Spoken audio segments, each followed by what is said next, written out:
Hey you guys, what's good? Welcome to Esme&Eric's YouTube channel, you guys. I'm Eric. It's 9:20 this morning, you guys, looking pretty glum like a chum out there. This kind of brought me back to my days in LCC, you guys. I want to talk about LCC and Correctional. I know a couple of you guys are anxious to hear stories about that place. That place is just like any other jail. Has racism, has prejudicial acts, has violent acts. Um, but you guys, let me tell you this. All that I've been through in LCC is nothing compared to Fort Saskatchewan, you guys. And let's get going. But before I begin, these guys to like, subscribe, comment, and follow and share and do whatever you got to do to help my channel grow. So, you guys, I got a couple things to talk about here on this record, you guys. So, LCC, you guys. I was doing my time in LCC in 2017. Well, I started getting in trouble in 2014. That was my second, or 2009. I went to jail. I still remember that November, December actually, and I started getting involved with the boys, and in jail, you guys. It doesn't matter if you're enemies on the street. You have to be bros in jail because it's kind of like a race thing, like the browns versus the whites. And you guys, we had a good lock on it. We stuck together in there, hey. But there was still some shady shit that happened. We had a 7 East remand brawl, and this was a few years prior to. But this is what just made us go on. That's why we got transferred out, hey. So I'll begin there. It was 2015, you guys, and the jail was really treating us bad, you guys. That was my first time experience racism. That's why I took involvement in the I guess the jail calls it a like an uprise. And the reason why I uprose was because I experienced racism for the first time. I'm from Cardston. Right now I'm dealing with a lot of racist people and racist shit right now, but it's just starting to happen now. I think it's because the possibility could because of a big claim and they don't like the politics that are surrounding it, especially the homeowners and business owners. So it could be that for the reason why we're really having an uptick in racism. But I never experienced before that, you guys. In school, there's teachers that were acting like that, but we would use a different term. We call them prejudice because they were so quick to judge us and say, "Oh well, it was you, it wasn't him." When half the time it was him and it wasn't us, you know. So we dealt with a lot of that, and that, you guys, is a lot different than racism. Let me tell you guys what racism is. Okay, there's bottom tier and top tier in Southern East. Right now, it's protective custody, but back then it used to be GP, guys, general population. And I was on GP, and Billy Gravel, Mikey Red Crow, and let me tell you guys how this exactly started, you guys. Okay, we were lining up for trays, and when we got, it was roast beef night where they give roast beef and gravy. And that's a pretty damn good meal. Everybody loves it. They used to give us four breads plus the two for the peanut butter jelly sandwiches. And the white guys in front of us got their trays. Dun, dun, dun, dun. And then there's me and my brother Randy next. So we go and we're standing there. The guard takes two bread off our table. I mean, off our tray with his hands, with his bare hands. He takes the bread off, and we're like, "What the fuck, man?" He's like, "Oh, we're only allowed to give four bread." And I said, "Well, what the fuck? Why didn't you take that other guy's bread?" And he's like, "Because I'm taking your bread."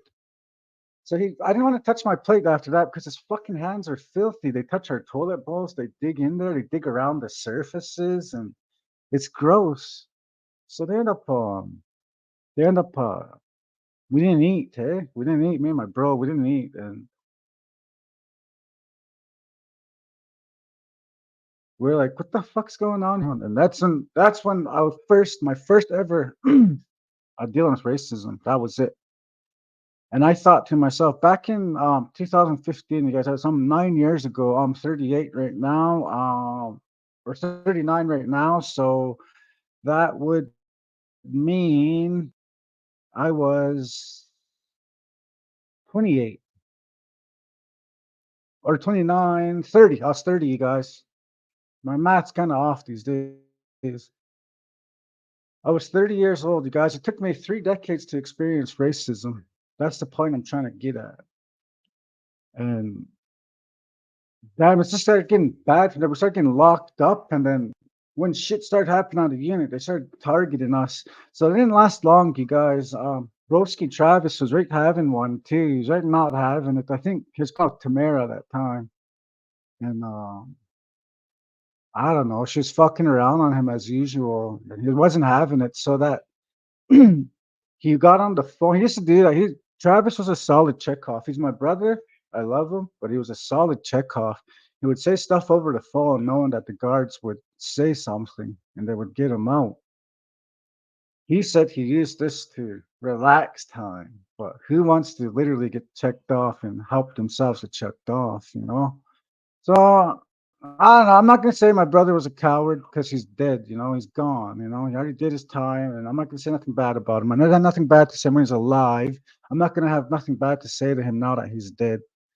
But he did pull some shiesty moves like that, you guys. And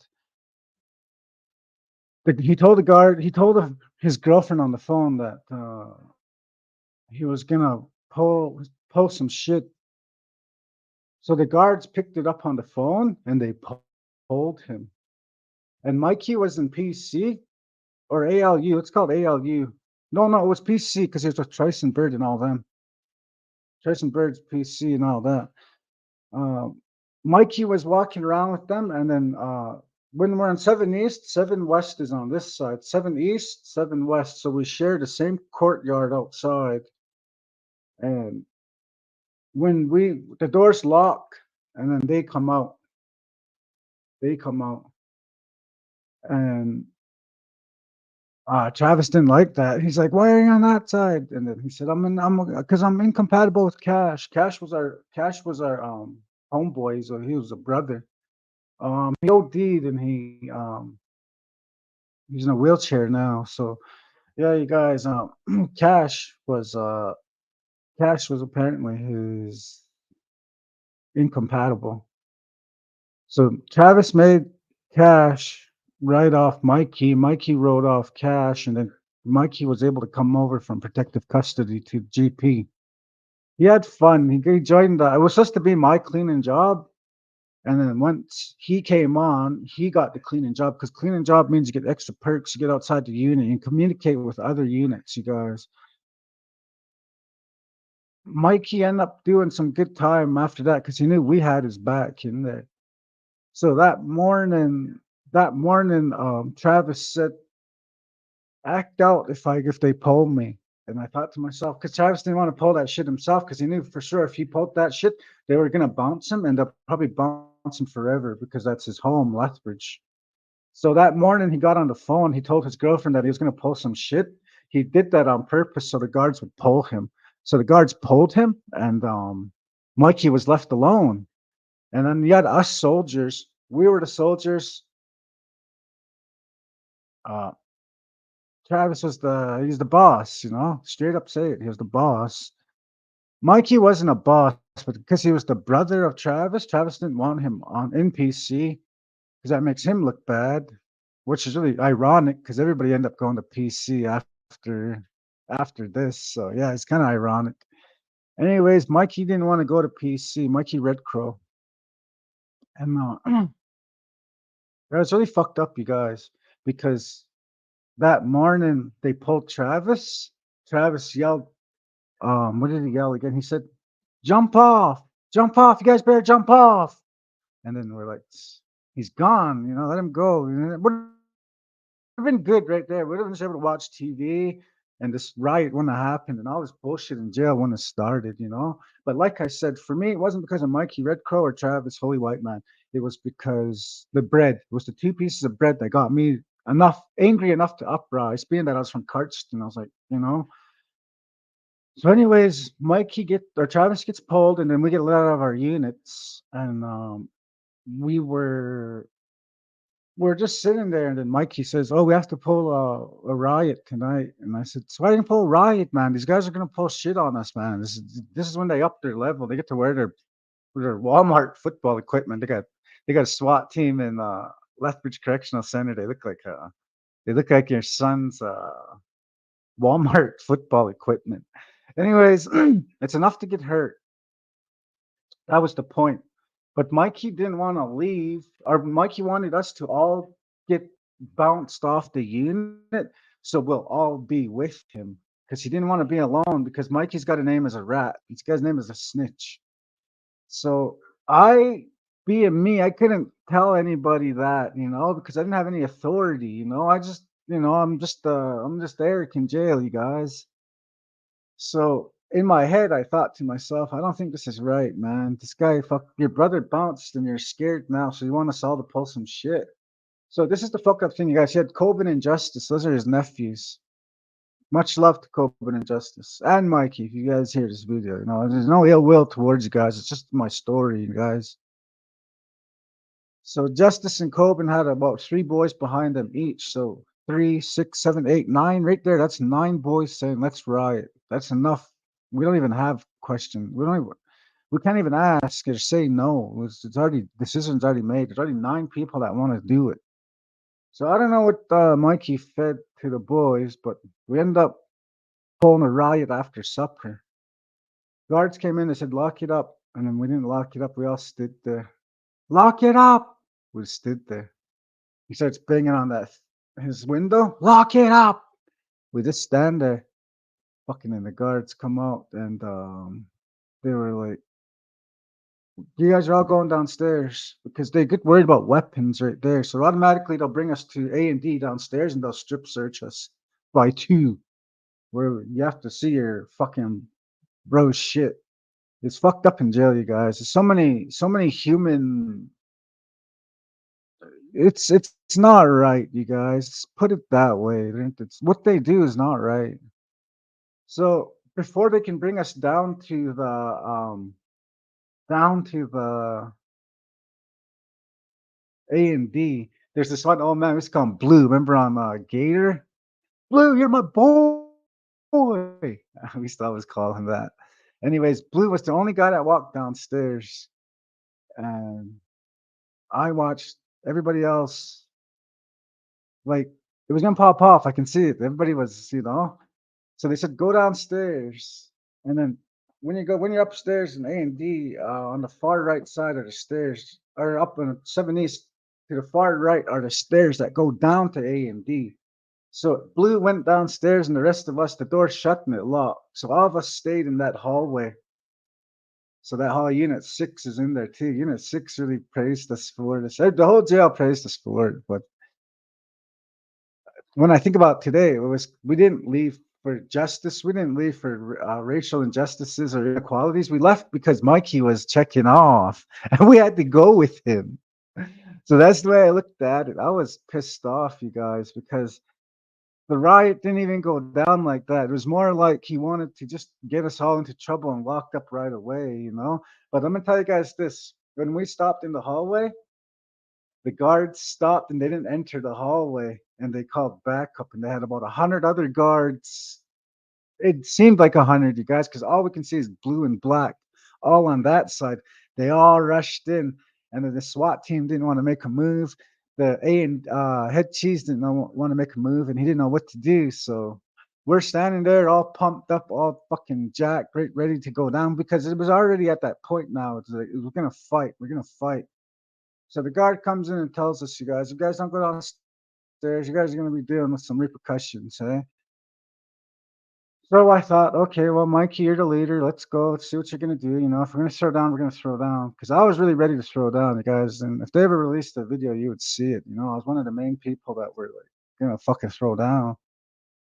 So Mikey ends up not throwing down, and he listened to the guards. So the guards brought us down to A&D, strip search us, locked us up, and they brought us into uh,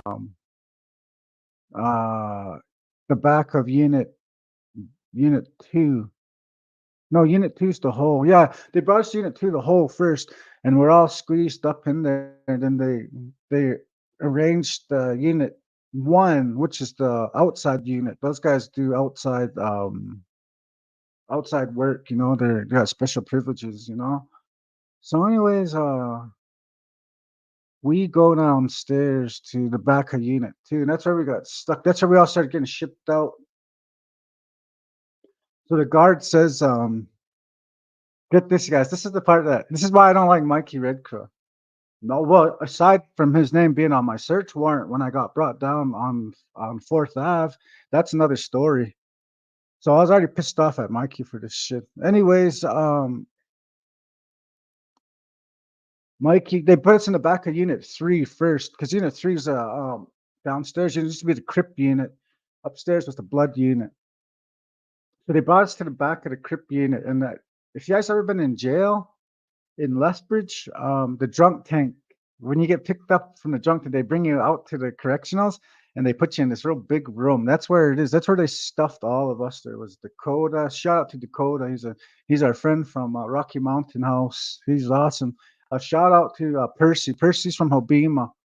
Percy's my boy. Who else? Shout out to Jeez. Shout out to all my boys. Kenny, R.I.P. He was down with us. So Mikey says this, and the guards come in and they say, so who's gonna tell us about what happened? If you tell us what happened, we'll guarantee your stay here. If not, you guys are being shipped out. And then we told them, fuck off. So we thought we are all gonna get shipped out. Guys, get this. Get this. They bring us to the back of unit 1.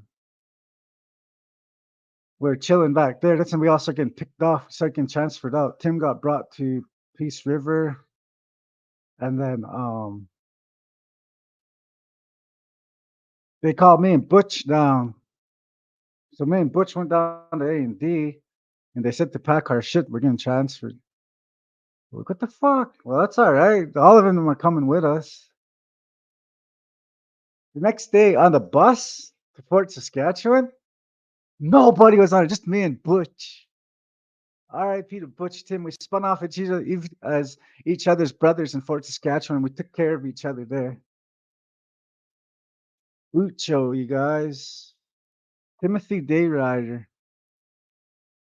Or Timothy Scout. You guys know him as Tim Scout. So we're the only two on the bus, man. Everybody else snitched. Oh, the whole blood gang. Apparently, the MPB from Lethbridge, all of them snitched. Me and Butch were the only ones going to Fort Saskatchewan. We got to Fort Saskatchewan, you guys. It was all right there because I was on Suboxone. I was on a Suboxone program. I was taken care of. Let's put it that way. If you got Suboxone, you're taken care of in jail. So me and Tim were all right. Me and Butch were all right. We end up going to we got settled. I got brought to unit 5, and Butch got brought to unit 7. Oh no, I was in 7, 8, 9. 7, 8, 9. Tim was in 8. I was in 7, so they separated us. But I started getting into trouble in there. And when you get in trouble in Fort Saskatchewan, guys, this is where my stories comes in. So listen up. Okay. Fort Saskatchewan's a jail that has no protective custody. If you're being charged for the S word, the S assault, or harms and crimes against children, you're still put on general population there. There's no unit that says that they're not belong there. So in Fort Saskatchewan, you got to be careful who you talk to, because you'll be talking to somebody that's not right in the head, does this kind of shit. It's crazy up there. The conversations were fucked up there. The jokes that we say, the words that we say in Fort Saskatchewan are the words that we get beat up for in Lethbridge. So there's a lot of bad words. It took a lot for me to adjust because I went to a straight goofy ass jail with fucked up words, you guys.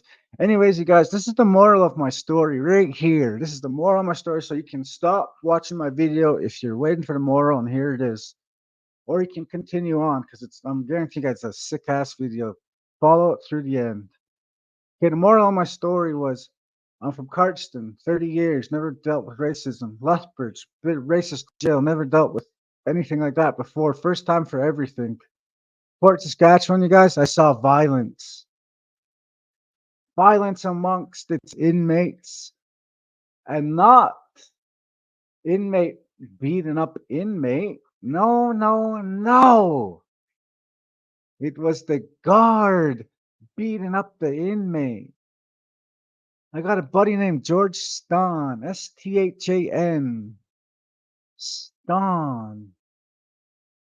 George and me were one of the only two on Suboxone because they just started that Suboxone program that year for inmates. We get there, get on the Suboxone program. In Lethbridge, it's so easy to steal it. Steal it and make a bunch of envelopes and just sell it. Fort Saskatchewan is more complicated, hey? And we got caught. Me and George got caught. They brought us down to A&D, and they told us to strip in the bathroom there. And I said, "No, I'm not gonna take my clothes off in front of this cat. No way." And they're like, "Do it now." And then George is laughing, and he's unbuttoning his shirt like this. Hey, just gonna do it because he knows that I'm gonna obviously gonna go to a different cell. That's what I requested because, well, because of that. They tell George, "Why you always fucking around? You always come here. Why you always gotta fuck around?" George is like, "Hey, I'm innocent till proven guilty." And then he smiled. Jeez, the guard just smoked him. George fell, and I knew he was knocked out because his eyes rolled back.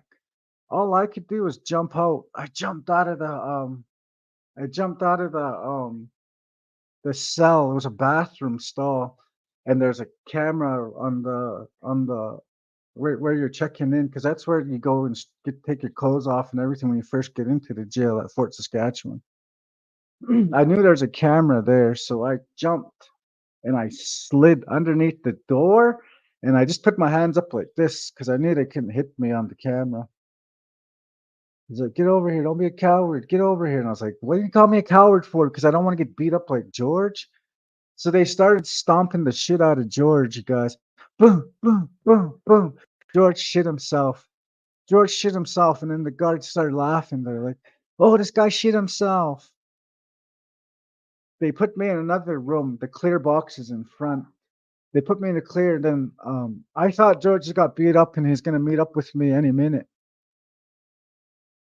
Beep, beep, beep. That's all I can hear. And I was like, "What the fuck?" And then I realized that was the ambulance. The ambulance picked up George. He really got hurt. The cops really beat him up. Anyways, I was sitting there, I was like, "Whoa, what the fuck?" Anyways, they left me in the blue boxes because I know they have to do all that paperwork to discuss what happened with George, to discuss it, say what happened, rather than we beat the shit out of him, knocked him out, smashed his head in, made him shit himself. They didn't say that. They said that. I don't know what they said, to be honest, you guys. All I know is the RCMP corporal came in then that same night. RCMP corporal, the crowns, and he was with the deputy director, no, the director. She's an older lady. She's a sweet old lady. She tries to hustle you. These guards hurt you. Anyways, I was doing push-ups and I had my jumpsuit. I had it down. I took it off and I wrapped the arm parts around my waist, and then I was just working out. And then where the guard kicked me, you can see a shoe mark. Because when I was in there with George, when they started throwing punches at George, and when I slid under the door, I just saw a stomp, and it got me really good right here. But I just kept sliding. I just used my feet and I kicked out of it. That's how I was able to get out of the bathroom stall because they're gonna beat the shit out of us then. Fuck, man, I never knew guards could do that. That's abuse. They can even kill you. They even made a joke. They're like, "We can fucking kill you and get away with it." And we're like, "Whoa, like this is crazy, guys." Isn't it? Guys, I'm not gonna lie, I really missed Lethbridge Correctional Center and the guards after that because we never went through that. We had at least we had we had fucking rules for humanity at the Lethbridge jail. Anyways, the cop comes in and tells me what happened to George. We saw the camera. We know you're a witness to it, and he really got hurt. And we don't appreciate the guards doing that. And we want to know what guard did it to him. So if you can tell us who hit him and why they hit him, we can get you back on the Suboxone program and get you back to the unit. I was like looking around, like, am I supposed to snitch now? And then they're like, tell us right now what happened. And I was like, I don't know what happened. And then the cop says, I can notice your chest. There's a kick mark on it. There's a boot mark. And we here at Fort Saskatchewan, I've never heard once of the inmates getting boots unless they're working outside detail. You're not outside detail, Eric. So tell us what happened. How'd you get that mark on your chest? I was like, my buddy Black was doing, um, he was on my back and I was doing squats, and his boot, his shoe may gave me a burn, and we and they knew it was bullshit, but I wasn't gonna snitch. Anyways, the cops came in empty-handed, the corporal, and nothing happened to George. No justice for George because Eric kept his mouth shut. So the next day, the guards came out. They're all happy and shit because they didn't get charged. They're like, "Oh, Eric's solid. Eric kept it solid. Eric, we're gonna for sure keep you on the program because you didn't say nothing."